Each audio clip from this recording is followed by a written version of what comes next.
اعوذ باللہ من الشیطان الرجیم بسم اللہ الرحمن الرحیم اللہ اکبر لا الہ الا اللہ واللہ اکبر وللہ الحمد انہ وحدہ صدق وعدہ نصر عبدہ ہزم الاحزاب وحدہ لا الہ الا اللہ ان اللہ وملائکتہ یصلون علی النبی یا ایہا الذین آمنوا صلوا علیہ وسلموا تسلیما اللہم صلی وسلم وبارک علی سیدنا محمد وعلی آلہ واصحابہ وازواجہ وذریتہ اجمعین بقدر حسنہ ونورہ وجمالہ وکمالہ رب اشرح لی صدری ویسر لی امری واحلل عقدۃ من لسانی یفقہوا قولی۔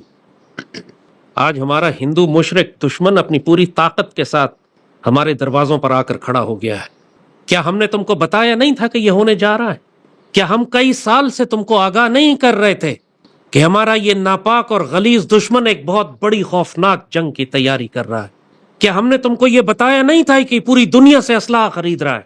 کیا ہم نے تم کو یہ بتایا نہیں تھا کہ وہ خوفناک جنگی تیاریاں کر رہا ہے کہ وہ اس پاک سر زمین پر حملہ کر کے اپنے اکھنڈ بھارت بنانے کے خواب کو پورا کر سکے؟ کیا ہم نے تم کو بتایا نہیں تھا کہ وہ ہمارے دریاؤں پر بند باندھ کر ہمارا پانی روکنے کی کوشش کر رہا ہے؟ کیا ہم نے تم کو بتایا نہیں تھا کہ دشمن اس غزوہ ہند کو تمہارے لیے شروع کرنے کی خوفناک تیاری کر چکا ہے، جو اس کے لیے اکھنڈ بھارت کی جنگ ہے اور ہمارے لیے غزوہ ہند کی؟ کیا ہم نے تم کو بتایا نہیں تھا کہ پوری پاکستانی قوم کو اس غزوہ ہند کے لیے تیار کرو؟ کیا ہم نے تم کو بتایا نہیں تھا کہ اپنے پانی اور خوراک کے ذخیرے جمع کرو؟ کیا ہم نے تم کو بتایا نہیں تھا کہ اپنی خوراک ایکسپورٹ نہ کرو، اس کو جمع کر کے رکھو کہ آنے والے وقتوں میں جنگ میں تمہیں کام آئے گی؟ کیا ہم نے تمہیں بتایا نہیں تھا کہ اس قوم کو غزوہ ہند کے لیے تیار کرو، لاکھوں نوجوانوں کو جہاد کی تربیت دو کہ آنے والے وقت میں ایک خوفناک طویل جنگ ہوگی جو صرف پاک فوج اکیلے نہیں لڑ سکے گی؟ کیا ہم نے تمام پاکستان کے مسلمانوں کو یہ نہیں بتایا تھا کہ اپنے گھروں میں بورنگ کرواؤ، کنویں کھدواؤ، ٹیوب ویل لگواؤ، گھروں اور محلوں میں اپنے پانی کا انتظام کرو، اپنی خوراک کا ذخیرہ رکھو، اپنی جسمانی تربیت کی ورزش کرو، مشق کرو، تیار کرو، جسمانی طور پر اپنے آپ کو مضبوط رکھو، اپنا ٹیکٹیکل سامان تیار رکھو، اپنا جہادی کمر بند تیار رکھو، اپنے ہتھیار اور ہتھیاروں کی تربیت کرو اور ہتھیار اپنے پاس جمع کر کے رکھو کہ آنے والے وقت میں ہر پاکستانی کو اس غزوہ ہند کا سپاہی بننا پڑے گا۔ ہم کئی سالوں سے اس قوم کو آگاہ کر رہے ہیں کہ یہ وقت آئے گا تمہارے اوپر کہ جب تمہارا ناپاک مشرک دشمن اپنی پوری طاقت کے ساتھ کسی بھی جھوٹ کو بہانہ بنا کر تم پر چڑھ دوڑے گا، وہ تمہارے پانی بند کرے گا، وہ پاکستان کو ریگستان بنائے گا۔ اور اگر تم نے کشمیر کے مسلمانوں کے لیے جنگ نہیں کی، تم نے کشمیر کی زمین کے لیے جنگ نہیں کی، تو تم کو کشمیر کے پانی کے لیے تو جنگ کرنی پڑے گی۔ کیا تم اس بات سے انکار کرتے ہو کہ کئی سال سے ہم اس بات کو دہرا رہے تھے، لیکن اس قوم نے سن کے نہ دیا؟ نہ اس قوم نے پانی کے ذخیرے بنائے، نہ دشمن کو ناجائز ڈیم بنانے سے روکا، نہ ملک کے اندر خوراک اور ایندھن کے ذخائر جمع کیے، نہ اس قوم کو مجاہد بنایا کہ آنے والے غزوہ ہند میں یہ قوم بھی شریک ہو سکے۔ آپس میں قومیت، لسانیت اور فرقہ واریت پہ تم تقسیم رہے، کائنات کے سب سے ناپاک اور ذلیل لوگوں کو اپنے اوپر جمہوریت کے ذریعے تم مسلط کرتے رہے، اور جب کوئی اذان دینے والا تمہارے پاس آتا تو تم اس کا اسی طرح مذاق اڑاتے تھے جیسے ہلاک ہونے والے ہر اس شخص کا مذاق اڑاتے ہیں جو ان کو نصیحت کرنے کے لیے آتا۔ حضرت واصف علی واصف فرماتے ہیں کہ اللہ کسی قوم پر عذاب نازل نہیں کرتا جب تک اس عذاب سے ڈرانے والا نہ بھیج دے۔ تو جب حضرت نوح علیہ السلام نے کشتی بنانی شروع کی تو خشک سالی کا دور تھا۔ آپ نے لوگوں سے کہا کہ بہت بڑا سیلاب آنے والا ہے، تیاری کرو۔ تمہاری تیاری ایمان کی تیاری ہے، تمہاری تیاری یہ ہے کہ تم اپنے آپ کو نوح علیہ السلام سے وابستہ کر لو۔ اور جنہوں نے ہلاک ہونا تھا وہ کئی سالوں تک نوح علیہ السلام کا مذاق اڑاتے رہے، کہتے رہے کہ یہ مجنون ہیں، کہتے رہے کہ خشک سالی کا دور ہے، یہ کس قسم کے وجود ہیں کہ جو خشک سالی میں، قحط میں، جب نہ پانی ہے نہ پانی کا قطرہ، تو یہ ریگستان میں کھڑے کشتی بنا رہے ہیں۔ لیکن وہ اللہ کا بندہ اپنی جانب سے تو کچھ نہیں کہہ رہا تھا، اللہ کے رسول اور نبی اللہ کی جانب سے اپنی قوم کو خبردار کر رہے تھے۔ اور جب سیلاب آیا تو پھر وہی بچا جس نے اپنے آپ کو نوح علیہ السلام کے ساتھ وابستہ کر لیا تھا، آنے والے وقت کی تیاری کی تھی۔ ہر دور میں اللہ یہ کرتا رہا ہے، کبھی ایسا نہیں ہوا کہ کسی قوم پر عذاب آئے اور اللہ نے اس دور میں مجاہدین کو اولیاء کو، فقراء کو، صاحب نظر لوگوں کو، صاحب درویش لوگوں کو نہ بھیجا ہو لوگوں کو نصیحت کرنے کے لیے؟ ہم کو بھی اللہ کے ولیوں، فقیروں اور درویشوں نے کہا تھا کہ اس قوم کو آگاہ کرو، جا کر اس کو بتاؤ کہ بہت بڑی آزمائش آنے والی ہے۔ پاکستان کی تاریخ میں آنے والے تمام بابوں نے تم کو اس بات کی خبر دی تھی، کیا قدرت اللہ شہاب ہو، کیا ممتاز مفتی ہو، کیا صوفی برکت علی صاحب ہو، کیا اشفاق احمد صاحب ہو، کیا واصف علی واصف صاحب ہو، تم جس بابے اور بزرگ کا نام لو، ان سب نے اپنے اپنے دور میں اپنی قوم کو نصیحت کی ہے کہ تمہارا بھارت کے ساتھ ایک فیصلہ کن ٹاکرا تو پڑے گا، غزوہ ہند تو ہوگا، اور سب سے بڑھ کر سیدی رسول اللہ نے تمہیں اس بات کی بشارت و خوشخبری عطا فرمائی تھی۔ اس جنگ اور اس تصادم میں شرکت کرنے کے لیے صحابہ کرام خواہش کیا کرتے تھے، حضرت ابو ہریرہ خواہش کرتے ہیں، ان کے حوالے سے وہ روایت بھی ہم تک پہنچی ہے کہ جب آپ سیدی رسول اللہ کے سامنے بڑی ایکسائٹمنٹ سے، بڑی خوشی سے فرماتے ہیں کہ سیدی جب میں غزوہ ہند کی مہم سے پلٹوں گا تو کیا شام جا کر میں عیسیٰ علیہ السلام کو بتا سکتا ہوں کہ میں آپ کا صحابی ہوں؟ تو سیدی مسکرا پڑے، فرماتے ہیں نہیں، ابھی نہیں، ابھی نہیں، یعنی یہ نصیب سیدنا ابو ہریرہ کا نہیں بلکہ آنے والے دور کے مسلمانوں کا ہے، آخری دور کا ہے۔ اس حدیث شریف سے یہ بھی بات واضح ہو جاتی ہے کہ غزوہ ہند آخری دور کی بڑی بڑی مہموں میں سے ایک ہے۔ غزوہ ہند کے بعد عیسیٰ علیہ السلام اور دجال کے خلاف فیصلہ کن مارکا ہوگا فلسطین میں۔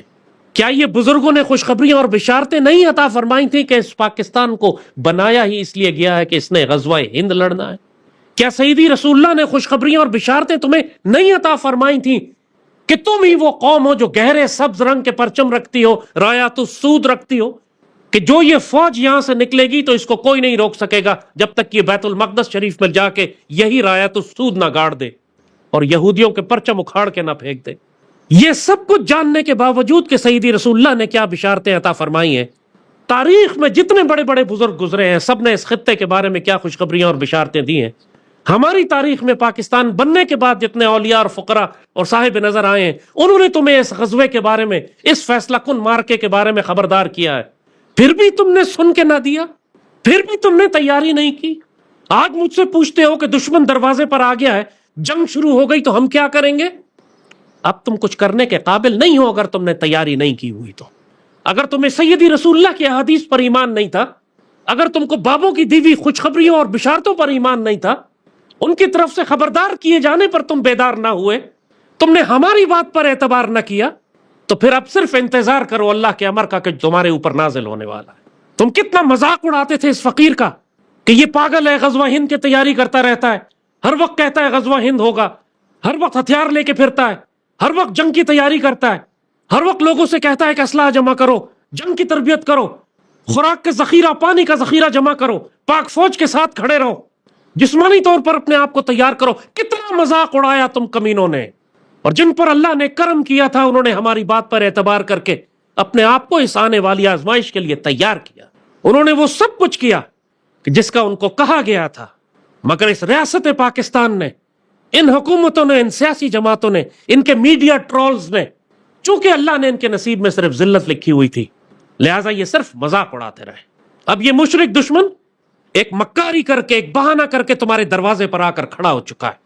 کتنے سالوں سے ہم تمہیں کہہ رہے تھے کہ یہ انڈس واٹر ٹریٹی ختم کر کے تمہارے 6 دریا روکے گا، پانی کے ذخیرے بناؤ، لیکن یہ حرام خور کے بچے ناپاک اور غدار، نہ کھپے نہ ڈیم کھپے نہ نہر کھپے، نہ پانی میں ذخیرہ پانی کا ذخیرہ بنائیں گے، نہ دشمن کو روکیں گے کہ ہمارا پانی روکے۔ صرف انہوں نے پاکستان کو بھوکا پیاسا مارنا تھا، چونکہ ان کے اپنے خزانے تو ملک سے باہر رکھے ہیں، ان کی اپنی اولادوں کے تو پاسپورٹ ہے غیر ملکی، یہ تو جب چاہیں گے یہاں سے اپنے خیال میں نکل جائیں گے۔ اب تم حرام خور کے بچوں کہیں بھاگ بھی نہیں سکتے، یورپ بھی جاؤ گے تو وہاں بھی ایٹمی جنگ آ رہی ہے، اب تو اللہ تمہیں کہیں بھاگنے ہی نہیں دے گا۔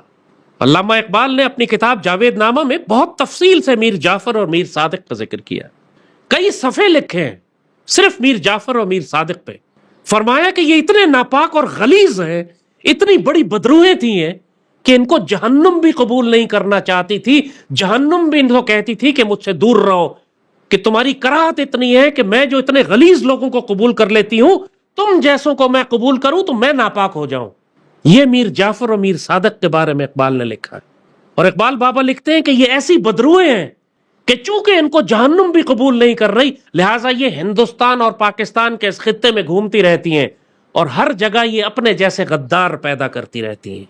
ہر دور میں تم کو میر جعفر اور میر صادق ملیں گے جو وقت کے وزیر اعظم ہوں گے، جو وقت کا سپہ سالار ہوگا، جو وقت کے وزراء ہوں گے، جو وقت کے حکمران ہوں گے، جو وقت کا وزیر اعظم ہوگا، وقت کا صدر ہوگا. میر جعفر اور میر صادق یہی تھے نا، وزیر دفاع تھا اور ایک وزیر اعظم تھا. اور تم دیکھو گے کہ ان بدروہوں کا اثر مسلمانوں کو نقصان پہنچاتا رہے گا. اور آج اپنی آنکھوں سے تم یہی دیکھ رہے ہو کہ میر جعفر اور میر صادق کی یہ بدروہیں اس پاکستان کو نقصان پہنچانے کے لیے انہوں نے پاکستان کو تیار ہی نہیں ہونے دیا. معاشی طور پر اتنا کھوکھلا کر دیا کہ پاکستان دشمنوں کے مقابلے پر کھڑا ہی نہ ہو سکے. دشمنوں کے ساتھ ایسی پینگیں بڑھاتے رہے کہ ہم تو 100 سال کا امن کرنا چاہتے ہیں، وہ کشمیر لے گیا تو کیا فرق پڑتا ہے، کشمیر تو پہلے ہی بھارت کے پاس تھا، آرٹیکل 370 وائلیٹ ہو گیا تو کیا فرق پڑ گیا، کشمیر کون سا ہمارے پاس تھا، ہم کیسے جنگ کر سکتے ہیں، پہلے اپنی معیشت کو ٹھیک کریں گے، ہر وقت جنگ کی باتیں کرتے رہتے ہو.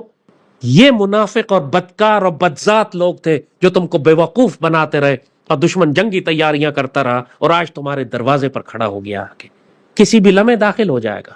اور اب کی دفعہ جو وہ داخل ہوگا تو وہ بالا کوٹ کی طرح نہیں ہوگا کہ صرف آیا 2-4 کوے مار کے چلا جائے. اب وہ پوری تیاری سے آ رہا ہے، اس نے بھی اپنا سبق سیکھا ہے، اس نے بھی 4 سال جنگی تیاریاں کی ہیں اس دن کے لیے.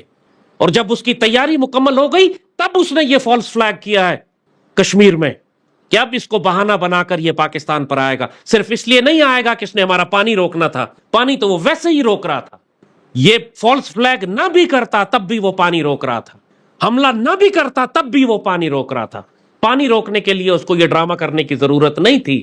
یہ ڈرامہ اس نے اس لیے کیا ہے کہ اس نے دنیا کو دکھانا ہے کہ اب وہ پاکستان پر حملہ کرنے آ رہا ہے اکھنڈ بھارت بنانے کے لیے. اور بہانہ یہ کہ جو اس نے فالس فلیگ کشمیر میں کیا، اور پاکستانی قوم کی جانب سے صرف مسلح افواج ہیں جو اب اس کو جواب دیں گے. اور باقی پاکستانی قوم، اگر تم پاک فوج کے ساتھ بھی کھڑے ہو، تمہاری تیاری نہیں ہے، نہ تمہارے پاس ٹیکٹیکل سامان ہے، نہ تم ہتھیار استعمال کر سکتے ہو، نہ تمہیں فرسٹ ایڈ کی ٹریننگ آتی ہے، نہ تم جسمانی طور پر مضبوط ہو، نہ تم انفارمیشن وار کر سکتے ہو، نہ تم ابلاغی جنگ میں پاکستان کی مدد کر سکتے ہو، صرف دھرتی کا بوجھ ہو. اور جیسے ہی دشمن کی جانب سے حملہ ہوا، اور سوچو کہ اب کی دفعہ اللہ نہ کرے اللہ نہ کرے اگر غزہ جیسی جب بمباری پاکستان کے شہروں پر ہونا شروع ہو جائے، ظاہر ہے کہ پاک فوج لڑے گی، پاک فضائیہ لڑے گی، لیکن پاکستان کا نقصان تو ہوگا نا. ہمارے شہروں پر بمباری تو ہوگی، ہم پر ان کے کروز میزائلز تو آئیں گے، پاکستان کا نیول بلاکیڈ تو ہوگا، ملک میں خوراک اور تیل کے ذخائر کی کمی تو ہوگی. یہ آزمائش تو پوری قوم کو برداشت کرنی پڑے گی. اور ایسے وقت میں جب آدھی سے زیادہ قوم ناپاک سیاسی جماعتوں کے پیچھے چل کے، اور خاص طور پر اس زانی اور بدکار نشئی کے پیچھے چل کر خود اتنی ملک دشمن ہو چکی ہے کہ اس جنگ میں یہ بھارت کے ساتھ کھڑے ہوں گے. اس وقت پوری بھارتی فوج کا سب سے بڑا اثاثہ جو پاکستان میں ہے وہ بی ایل اے اور ٹی ٹی پی نہیں ہے، وہ عمران اور پی ٹی آئی ہیں. یہ ناپاک اور ذلیل لوگ ہیں. ان کا سوشل میڈیا دیکھو کس طرح یہ پاکستان کا مذاق اڑا رہے ہیں، کس طرح یہ بھارت کے ساتھ کھڑے ہیں. اور اگر بھارتی فوجیں پاکستان میں داخل ہوں گی تو یہ اندر پاکستان آرمی پر حملے کریں گے، ٹی ٹی پی اور بی ایل اے کے ساتھ مل کر ہمارے شہروں کے اندر یہ جنگ کریں گے. ہمارے خلاف جنگ کرنے والی بھارتی فوج نہیں ہوگی، ہمارے شہروں میں جنگیں ہمارے اپنے لوگ کریں گے. ٹی ٹی پی کے بھی ہوں گے، بی ایل اے کے بھی ہوں گے، اور پی ٹی آئی کے بھی ہوں گے، زرداری کے لوگ بھی ہوں گے، گنڈا پور کے لوگ بھی ہوں گے، فضل الرحمان کے لوگ بھی ہوں گے، عوامی نیشنل پارٹی اور غفار خان کے لوگ بھی ہوں گے، الطاف حسین کے لوگ بھی ہوں گے. یہ وہ غدار ہیں جو تم دیکھو گے کہ آنے والے وقت میں پاکستان کی پشت میں یہ کس طرح خنجر مارتے ہیں. ان کی ساری زندگیاں حرام میں گزری ہیں پاکستان کو نقصان پہنچاتے ہوئے. تو اب جب مشرک ہمارے خلاف اتنی فیصلہ کن جنگ کے لیے داخل ہوگا تو تمہارے خیال میں یہ کس جانب کھڑے ہوں گے؟ ہمارا مشرک دشمن بہت کمینہ ہے، اپنے زور پہ نہیں آتا. عالمی طور پر وہ یہودیوں اور مشرکوں اور امریکہ اور ان کو ساتھ ملا کر تم پر حملہ کرے گا، اور داخلی طور پر وہ وقت کی مکتی باہنیوں کو استعمال کرے گا. آج پاکستان میں اس نے 4-5 مکتی باہنیاں تیار کی ہوئی ہیں. مشرقی پاکستان میں تو صرف ایک تھی. کیا کشمیر تو کیا گلگت بلتستان تو کیا بلوچستان تو کیا سرحد تو کیا سندھ، ہر جگہ ایک مکتی باہنی موجود ہے جو ہماری صفوں کے پیچھے ہمارے راستے کاٹے گی، جو ہماری صفوں کے پیچھے ہماری مسلح افواج پر حملہ کرے گی. یہاں پر پاکستانی قوم کی ڈیوٹی ہے کہ جس کے پاس ہتھیار ہے، جس کے پاس صلاحیت ہے، وہ پاک فوج کے ساتھ کھڑا ہو جا کر. میں بہت رسپیکٹ کے ساتھ، ان کی سیاست سے مجھے جو بھی اختلاف ہو، لیکن جب پاکستان کو تکلیف ہوتی ہے سب سے پہلی آواز پیر پگاڑا کی آتی ہے سندھ سے. اس دفعہ بھی پیر پگاڑا نے کہا ہے کہ میرے سارے قبائل اور حر مجاہدین پاک فوج کے ساتھ ہوں گے. اس بات پر آئی ریسپیکٹ ہم الاٹ. پاکستان کے جتنے قبائلی سردار ہیں، ہمارے جتنے بلوچ سردار ہیں، جن کے پاس قبائل ہیں، جن کے پاس ہتھیار ہیں، جو ہمیشہ سے کہتے ہیں کہ ہم مارشل ریسز ہیں، ہم ہتھیار رکھتے ہیں، ابھی تک ان کی آوازیں کیوں نہیں نکلی؟ ابھی تک پاکستان کے ہزاروں لاکھوں قبائل سڑکوں پر کیوں نہیں نکل آئے کہ اگر بھارت نے پاکستان پر حملہ کیا تو یہ لاکھوں قبائل جو ہے یہ پاک فوج کے ساتھ مل کر بھارت کے خلاف غزوہ ہند میں شامل ہوں گے؟ کیا تم کو معلوم نہیں ہے کہ کسی بھی لمحے حملہ ہو سکتا ہے؟ اور یہ اللہ کی طرف سے کوئی خاص معجزہ ہوگا کہ اگر اس دفعہ ہندو مشرک پاکستان پر ایک بہت بڑا حملہ نہ کریں تو جنگ شروع تو وہ کر دیں گے، پھر آگے کیا ہوتا ہے یہ اللہ بہتر جانتا ہے. کیا یہی جنگ آگے چل کر بہت خوفناک اور بڑی جنگ میں تبدیل ہو جاتی ہے جو فیصلہ کن ہوتی ہے، یا کچھ عرصہ ہونے کے بعد رکتی ہے اور پھر شروع ہوتی ہے اور پھر رکتی ہے اور پھر شروع ہوتی ہے؟ سلسلہ شروع ہو جائے گا جنگوں کا جو بالآخر اختتام اس بات پر ہوگا کہ پاک فوج اور اس کے ٹینک دہلی میں داخل ہو رہے ہوں گے انشاءاللہ. یہ اللہ بہتر جانتا ہے. لیکن ماحول بن چکا ہے. اب تو اس وقت جب ہم بات کر رہے ہیں اس جمعے کے خطبے میں، پاک فوج کے تمام پائلٹ اپنے کاکپٹس میں بیٹھے ہوئے ہیں، پاک فضائیہ کے طیارے ہوا میں پرواز کر رہے ہیں، ان کے سامنے دشمن کے طیارے پرواز کر رہے ہیں. کسی بھی لمحے تصادم ہو سکتا ہے. دشمن کا ایئر کرافٹ کیریئر کراچی کو بلاکیڈ لگانے کے لیے روانہ ہو چکا ہے. پاکستان نیوی اس کو روکنے کی تیاری کر رہی ہے. لوگوں کو اندازہ نہیں ہے کہ کتنی خوفناک جنگ اس وقت ہمارے دہانے پر کھڑی ہے، دروازے پر کھڑی ہے. تم میں سے جس نے اس آنے والے وقت کے لیے تیاری نہیں کی تھی وہ بہت بڑے نفسیاتی اور جسمانی شوق میں چلا جائے گا. اس جنگ کی زیادہ تیاری تو نفسیاتی اور روحانی تھی. فلسطین کے مسلمان کس طاقت کی بنیاد پر ابھی تک مزاحمت کر رہے ہیں؟ اللہ نے اس بڑی جنگ کے آنے سے پہلے تمہیں فلسطین کے مسلمانوں کو دکھا دیا کہ دیکھو جرأت کردار کسے کہتے ہیں، دیکھو جنگ میں ہوتا کیا ہے، دیکھو جنگ میں کیسے استقامت دکھاتے ہیں، دیکھو جنگ میں کیسے صبر کیا جاتا ہے، دیکھو جنگ میں کیسے شہادتیں دی جاتی ہیں، دیکھو جنگ میں کیسے اللہ اس کے رسول سے راضی رہا جاتا ہے نقصان اٹھانے کے باوجود کہ تمہارے خاندان کے 50 افراد تمہارے سامنے شہید ہو جائیں، اس کے باوجود صبر کیسے کیا جاتا ہے. اگر دشمن پاکستان میں داخل نہ ہوا تو یہ ایک معجزہ ہوگا. پانی تو وہ تمہارا بہرحال بند کر ہی رہا ہے، آج نہیں تو کل تمہیں پانی پر جنگ کرنی پڑے گی. اب جو کچھ ہم تمہیں اتنے سالوں سے بتاتے رہے ایک دفعہ پھر پلٹ کر اس کو دیکھو، شاید کہ اللہ تمہاری معافی اور مغفرت قبول کر لے. اس جنگ کی، اس غزوے کی تیاری کرو جتنی تم کر سکتے ہو. اگر جنگ شروع ہو جاتی ہے تو پھر صبر سے پاک فوج کے ساتھ کھڑے ہو. یہاں پر تم نیوٹرل نہیں رہ سکتے، تمہیں ہر صورت میں پاک فوج کے ساتھ کھڑے ہونا ہے، ہر صورت میں اپنے مشرک دشمنوں پر حملے کرنے ہیں. سوشل میڈیا کا محاذ تم نے سنبھالنا ہے، اپنی فوج کو سپلائی تم نے پہنچانی ہے، اپنی فوج کی پشت تم نے حفاظت کرنی ہے. یہ جنگ، یہ غزوہ صرف پاک فوج کے لیے نہیں ہے، ہر خوش نصیب مسلمان کے لیے. اور ہر بد نصیب کافر، منافق، مرتد کفار کے ساتھ کھڑا ہوگا، مشرکوں کے ساتھ کھڑا ہوگا، پاک فوج کی پشت میں خنجر مارے گا. یہ تمہیں دوست اور دشمن کی صاف پہچان کرا دے گا، تمہیں مسلمان اور منافق کی صاف پہچان کرا دے گا. اس وقت جو لوگ مذاق اڑا رہے ہیں پاکستان کا، پاک فوج کا، مشرکوں اور دشمنوں کے ساتھ ہیں، پاکستان میں مایوسی پھیلانا چاہ رہے ہیں، ان کو اچھی طرح پہچان لو. یہ سب وہ بدترین منافق ہیں جن کی نماز جنازہ بھی جائز نہیں اور جن کی اللہ مغفرت نہیں فرمائے گا. اس وقت صرف ایک معیار ہے کہ مشرکوں کے مقابلے میں کون پاکستان اور پاک فوج کے ساتھ کھڑا ہے، کون سبز ہلالی پرچم کے ساتھ کھڑا ہے. تو پاکستان کے مسلمانوں، تم کو جس بات کی نصیحت اور تنبیہ کی گئی تھی وہ وقت اب آن پہنچا ہے. تمام ظاہری آثار بتا رہے ہیں کہ جنگ کسی بھی وقت شروع ہو سکتی ہے. اللہ اگر اس جنگ کو ٹال دیتا ہے تو یہ بھی ایک معجزہ ہوگا. لیکن ظاہراً اس وقت جتنے بھی اسباب ہیں وہ یہ بتا رہے ہیں کہ ہمارا ایک فیصلہ کن مارکا ان سے پڑنے والا ہے. اپنے آپ کو ظاہری، روحانی اور باطنی طور پر تیار کرو، اللہ سے کثرت سے استغفار کرو، اور جب دشمن سے مقابلہ ہو تو اللہ کا ذکر کثرت سے کرو. دشمن وہ تمام معاہدے توڑ چکا ہے جو اس نے تمہارے ساتھ کیے تھے. اب دنیا کی کوئی طاقت اس کو مجبور نہیں کر سکتی سوائے اس بات کے کہ تم اپنی تلوار کے زور پر دشمن کو مجبور کرو. اگر تم یہ کہتے ہو کہ میں اقوام متحدہ میں چلا جاؤں گا اور میں انٹرنیشنل کورٹ آف آربیٹریشن میں جاؤں گا اور میں ورلڈ بینک سے مصالحت کے لیے کہوں گا تو اچھی طرح سمجھ لو تم صرف اپنے آپ کو کتے کی طرح ذلیل کرواؤ گے. اگر تم عزت کا راستہ چاہتے ہو تو لبیک غزوہ ہند کہہ کر تلوار نکالو اور اپنے دشمن کے سر قلم کرنا شروع کرو. اللہ تمہیں عزت دے گا، تمہارا پانی بھی تمہیں ملے گا، تمہارا کشمیر بھی تمہیں ملے گا، کشمیر کے مسلمان بھی تمہیں ملیں گے، اور دہلی پہ بھی تم پاکستان کا پرچم لہراؤ گے. اس کے علاوہ اور کوئی طریقہ نہیں ہے.